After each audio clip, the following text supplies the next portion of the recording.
En aquel tiempo dijo Pedro a Jesús: ya ves, nosotros lo hemos dejado todo y te hemos seguido.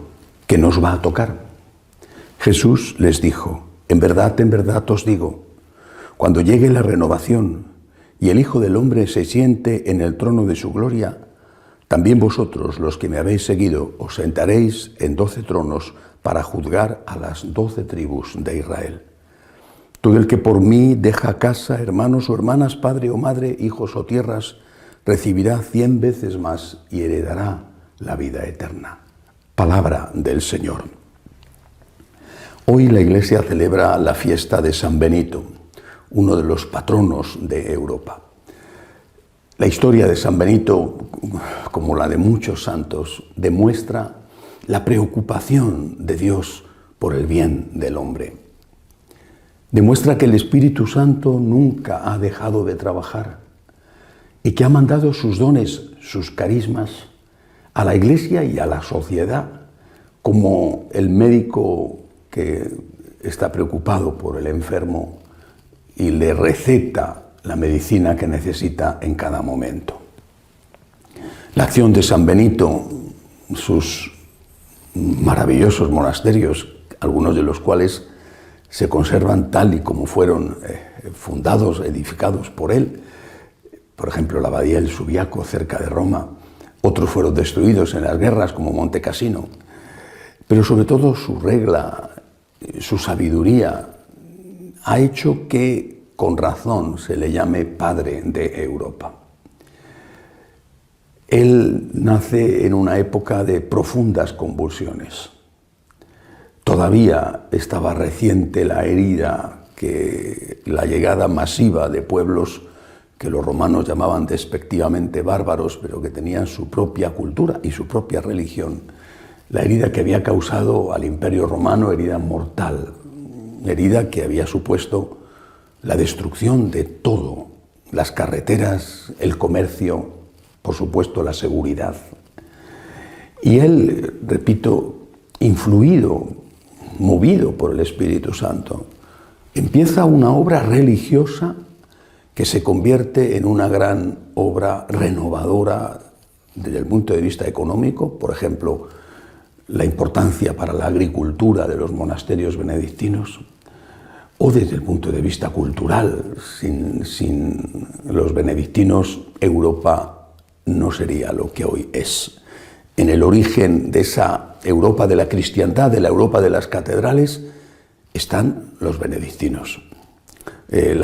Después, siglos más tarde, la abadía de Cluny, por ejemplo, en Francia, representó una aportación fundamental a la historia de aquella Europa medieval que ya estaba resurgiendo de sus cenizas.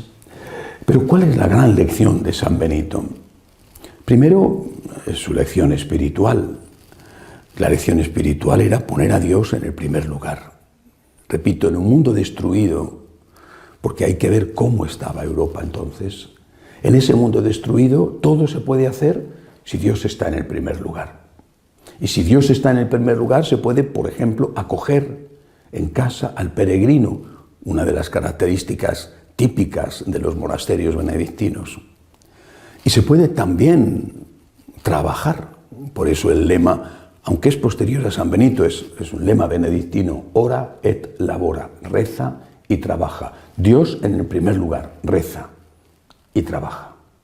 Se dice que Europa se construyó con la unión de 3 poderosas fuentes. La primera sería la palabra que nos viene dada por los judíos, el Antiguo Testamento. Se une con la búsqueda de la verdad en Grecia, y la última poderosa fertilizante llena de vida de esas fuentes es el cristianismo, que se enlaza con la tradición judía, pero que la renueva y la lleva a su culminación. El encuentro del judeocristianismo con la filosofía griega construye Europa, pero en ese momento, cuando San Benito empieza su obra, no quedaba prácticamente nada. Una ciudad como Roma, que había tenido dentro de sus murallas más de 1 millón de habitantes, estaba totalmente devastada. Los historiadores dicen que quizá había en ella o en torno a 25.000 habitantes. Eran ruinas, todavía hoy se ven las gloriosas ruinas de Roma. Y así buena parte del resto del continente. La unión entre fe y trabajo, entre fe y pensamiento, fue lo que construyó la Europa que después hemos conocido, no sé si la que hoy estamos viviendo.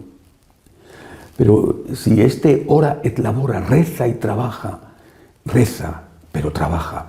Si este amor al trabajo, este poner el trabajo como una manera especial de amar a Dios, como la consecuencia de amar a Dios y como consecuencia del trabajo, también fundamental, la hospitalidad, es decir, la caridad. Reza, trabaja y comparte. Y que esto ha sido el alma de Europa. Bueno, pues si esto fue así y produjo lo mejor, y no solamente para nuestro continente, sino también lo mejor para otros continentes, bueno, pues si esto fue así, hay que preguntarse qué queda ahora. Y no solamente hay que preguntárselo sobre Europa, sino sobre el resto de los países y de los continentes. Fue Juan Pablo II, un europeo del Este, que hablaba de la necesidad de que Europa respirara por sus dos pulmones, el Este y el Oeste, Occidente y Oriente. Fue él, recuerdo perfectamente, en la Jornada Mundial de la Juventud celebrada en Santiago de Compostela, cuando clamó y suplicó a Europa que volviera a sus raíces si no quería ser destruida. No digo por unos nuevos bárbaros, la palabra es ofensiva, pero sí por otras culturas y por otras gentes. Porque cuando hay un vacío, ese vacío se llena. Es decir, estamos viendo las consecuencias, padeciendo las consecuencias de la llegada de una emigración masiva que no se adapta. No entro ahora a analizar si tiene que venir esa emigración o de quién es la culpa de que no se adapte o de que no se haya adaptado, porque una parte importante de esa emigración ya son hijos o nietos, son segunda o tercera generación. Pienso en los alrededores de París o de Bruselas, por ejemplo. Esa generación, esa llegada de emigrantes, en su mayoría musulmanes, que no se han adaptado, no todos ciertamente, pero sí muchos, generan violencia. Los barrios, repito, de alrededor de París, son barrios peligrosos. Y no solamente en esa ciudad, también en Alemania y en otros sitios donde tuvieron una inmigración masiva de musulmanes.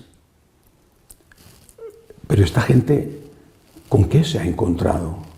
Con la Europa del dinero, primero de las monedas locales, el franco, el marco, la peseta, y ahora la moneda colectiva, la moneda común, el euro, la Europa del dinero. No se ha encontrado con la Europa del alma.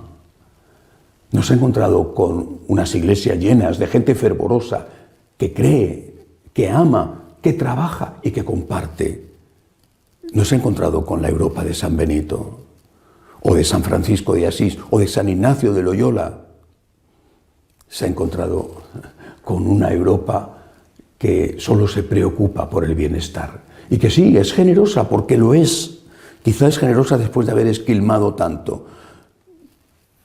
Pero es una casa vacía, sin alma, incluso cada vez también vacía, sin niños.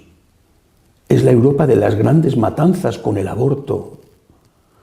Unas matanzas de personas inocentes que además generan unos problemas demográficos inmensos.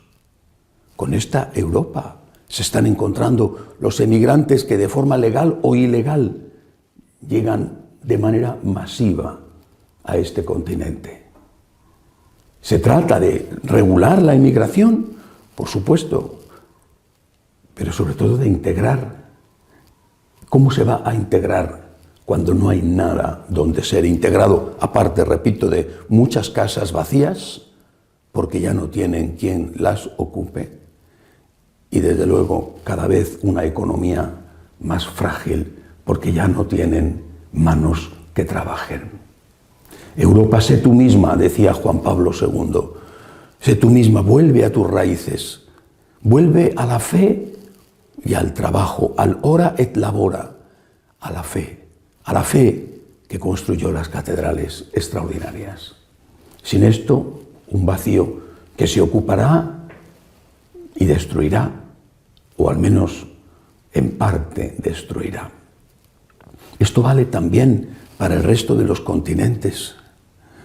Me duele ver tantas críticas, tanto insulto, tanto desprecio hacia la labor de España en Latinoamérica. Claro que se hicieron cosas mal, muchas, pero son España y lo que llevó incluida y de forma muy especial la religión. Es una parte esencial de la cultura latina. Pretender que eso no hubiera ocurrido y que se estaría en el año 2000 con una Arcadia feliz, si es que era una Arcadia feliz, la Arcadia del dominio inca o del dominio azteca sobre los pueblos que no eran mexicas, bueno, pues pretender que eso hubiera seguido existiendo así y que todavía hoy, en la época de los aviones y de los vuelos intercontinentales o incluso ya intergalácticos, allí en América se estuviera viviendo en la Edad de Piedra, pretender eso es de una ingenuidad suicida. España llegó, hizo muchas cosas mal, pero también hizo algunas cosas bien. Y son las raíces de ese continente. Y no valorar las propias raíces es suicida. Mira lo bueno, mira lo que te dejaron, también lo malo, pero son tus raíces, es tu sangre. Son tus padres, tus abuelos, tus bisabuelos.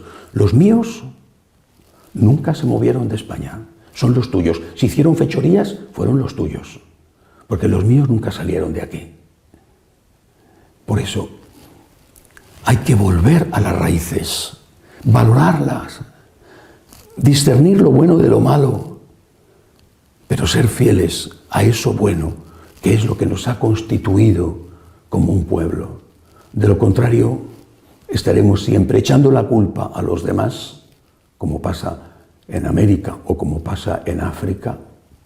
Estaremos echando la culpa a los demás de lo que es, al menos en parte, culpa nuestra, y no podremos avanzar si no tenemos raíces. Si las odiamos o queremos destruirlas, no podremos tener nunca buenos frutos. Europa, sé tú misma, dijo San Juan Pablo II.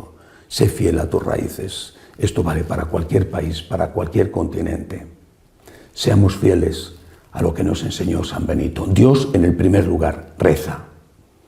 Y por amor a Dios, trabaja y comparte. Así se construyó la mejor Europa. Que así sea.